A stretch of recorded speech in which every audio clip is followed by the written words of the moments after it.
सदाशिवसमारम्भां शङ्कराचार्यमध्यमाम् अस्मदाचार्यपर्यन्तां वन्दे गुरुपरम्पराम्। यस्य कृपाकटाक्षाभ्यां शुभं सर्वं प्रवर्तते दयाराशिं दयानन्दं वन्देऽहं सादरं मुदा। எல்லாருக்கும் வணக்கம்.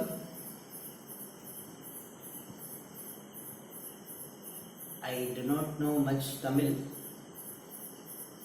and therefore I will speak in English. I am happy to know that you are going to study the text Brahma Sutra with Sri Avinashalingam, who is Arshavidya Gurukula graduate and has been studying for so many years. And I am sure that you must have studied some other texts with him. Then only you would be starting the text Brahma Sutra. When we start any endeavor, we need to have the clarity of the purpose for which we are doing whatever we are doing. If clarity of purpose is not there, then sometimes we may start something enthusiastically, but we will not be able to sustain it for a long time. And we will prove that proverb in Sanskrit true. Arambha shuraha hi khalu dakshinatyaha. Dakshinatya literally means South Indians. South Indians are very brave in the beginning. Really speaking, it is not for South Indians only. This holds good for everybody. That generally people are very enthusiastic in the beginning. Later on that enthusiasm goes down. And that happens because there is no clarity of the purpose. And therefore, we need to be clear why we are studying Vedanta, why we are studying Brahma Sutra in Vedanta. First of all, let us be clear why are we studying Vedanta. Vedanta is a means of knowledge, is a pramana. Vedanta is not a theory, Vedanta is not a practice, Vedanta is a means of knowledge. Vedanto nama Upanishad pramanam. This is an opening statement of Vedanta Sara, which says Vedanta is pramana called Upanishad. Vedanta is Upanishad, which is pramana.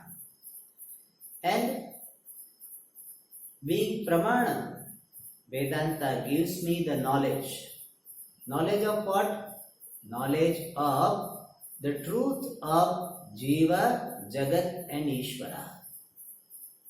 What really Jiva is. And Jiva means I.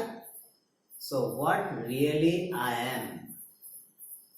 It reveals that. Vedanta reveals who I am. And Vedanta also reveals what is the nature of this world. And also it reveals what is the nature of Ishvara. Then somebody may say, by knowing the truth of Jiva, I, Jagat, the world, and Ishvara, the Lord, what will I get? That answer is very, very pertinent. That question is very pertinent. And the answer is, when I know who I am, then my attitude towards myself, my way of looking at myself will be proper, will be correct. Now, the way I look upon myself is based on my wrong understanding about myself. That is why I look upon myself as limited. I look upon myself as subject to sukha and dukkha, pleasure and pain. I look upon myself as someone who is subject to birth and death. I look upon myself as someone who is victimized by the world. So all these wrong conclusions we have about ourselves because we do not know what really we are. And therefore, it is important to know who I am. Who am I? Similarly, what is this world? If I am not clear, then my attitude, my approach towards the world will be inappropriate. It will be based on some wrong notions. Generally, we look upon the world as the source of pleasure and pain. We look upon the world as something to be exploited. All these approach or this type of attitude towards the world is because of ignorance of what really the world is. Similarly, towards Ishvara, my approach is that Ishvara is someone who will punish me, so I am frightened of Ishvara. In fact, we have an expression for good people, he is a God-fearing person. So, fear of God is my connection with God. So, I am connected to the Lord through the relationship of fear.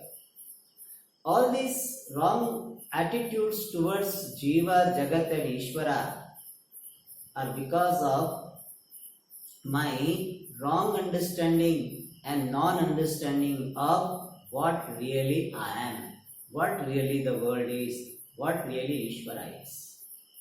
Therefore, to get right understanding about all three of them and thereby having the right attitude towards all of them, right perspective towards all of them, we study Vedanta. And study of Vedanta means study of Prasthanatrayam. Generally, Prasthanatraya study, the study of Prasthanatraya is considered to be the study of Vedanta. What is Prasthanatrayam? Trayam means a group of three. Prasthana means the main text. So a group of three main texts is called Prasthanatrayam. Prasthana has got one meaning, the basis. The basis on which the Vedantic vision is unfolded. That is called the Prasthanatrayam. And that Prasthanatrayam is in the form of Upanishad, Bhagavad Gita and Brahma Sutra. So these three texts are the important ones for getting the vision of the truth of Jiva, Jagat and Ishvara. And these three texts known as Prasthanatrayam have got specific names. Upanishads, otherwise called Vedanta, the end portion of Veda, is called Shrauta Prasthana. The main text related to in the form of Shruti, Vedas. That is called Shrauta Prasthana. So when you are studying Upanishads, it is called the study of Shrauta Prasthanam. Bhagavad Gita is called Smarta Prasthanam or Smriti Prasthanam because Bhagavad Gita is the Prasthanam, the main text in the form of Smriti Grantha. The Grantha, the text based on the Shruti, is called Smriti Grantha. So Bhagavad Gita is a Smriti Grantha. Therefore that Prasthana is called Smarta Prasthanam or Smriti Prasthanam. Brahma Sutra is called Nyaya Prasthanam because Brahma Sutra is the presentation of Shrauta and Smarta Prasthanam in the format of reasoning, and Nyaya means reasoning. So Nyaya Prasthanam means the main text for getting the vision of the truth of everything, for which is in the form of analysis of this Upanishad and Bhagavad Gita, mainly Upanishad. So Nyaya Prasthanam is the main text which is in the form of logical presentation of Shruti and Smriti, especially Shruti, Vedas. And in the context of this spiritual pursuit, Veda means Vedanta. So Brahma Sutra is the logical presentation of the vision of Upanishads. And this Brahma Sutra has got several names. One name, as I said, is Brahma Sutra. Why is it called Brahma Sutras? Sutra means brief presentation.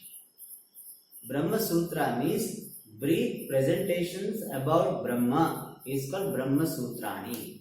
Brahmana Sutrani, Brahma Sutrani.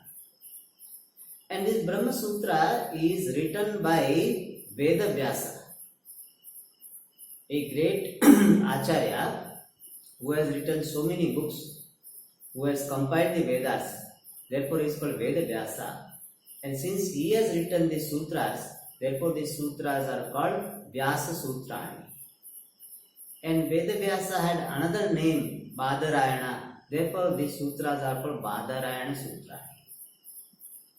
And this sutra, these 555 sutras, they are in the form of Mimamsa, analysis. And analysis regarding what? Shariraka. Shariraka means Jiva. So these Brahma Sutras are in the form of analysis of the true nature of Jiva, which is Brahma. Therefore, these Brahma Sutras are also called Shariraka Mimamsa. And these sutras are analyzing the subject matter of Vedanta. Therefore, they are also called Vedanta Sutrani. And this text called Brahma Sutram or Brahma Sutrani has got 555 sutras and 4 chapters are there. And these 4 chapters are having distinct subject matter. The first chapter is dealing with the convergence of all the Vedanta Vakyas in Brahman. Second is presenting the Avirodha, how there is no contradiction with the vision of Vedanta from any Pramana, Avirodhadhyaya. Third is Sadhana, where various sadhanas for the Brahmajnanam, Moksha are talked about. And last is Phaladhyaya, where the result of Brahmajnanam and other sadhanas are talked about.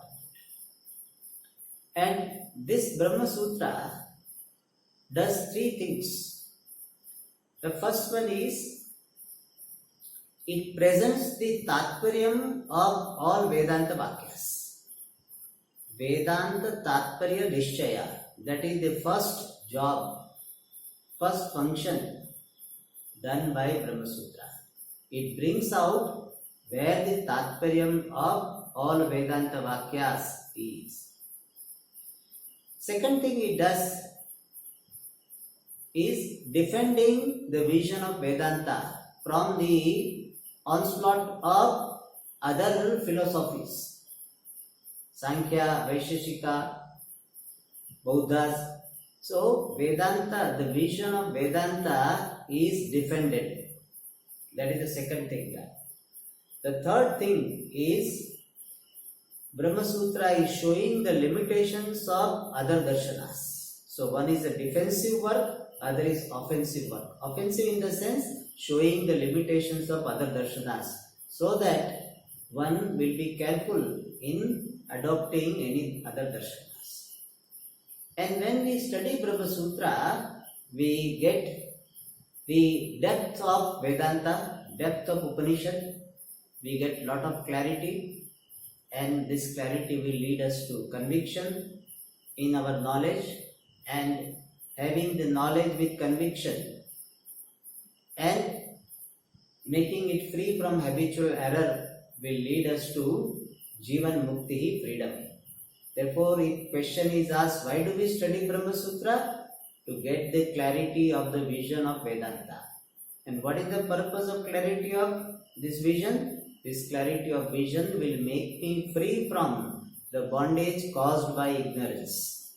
And thus, the ultimate purpose of study of Brahma Sutra is moksha, freedom. So we pray to Bhagavan that may we study this Shastra with sincerity, with prayerfulness, so that we get the clarity and conviction in our vision, leading us to the ultimate goal of life, freedom. I wish you a very happy study and all the best for your study.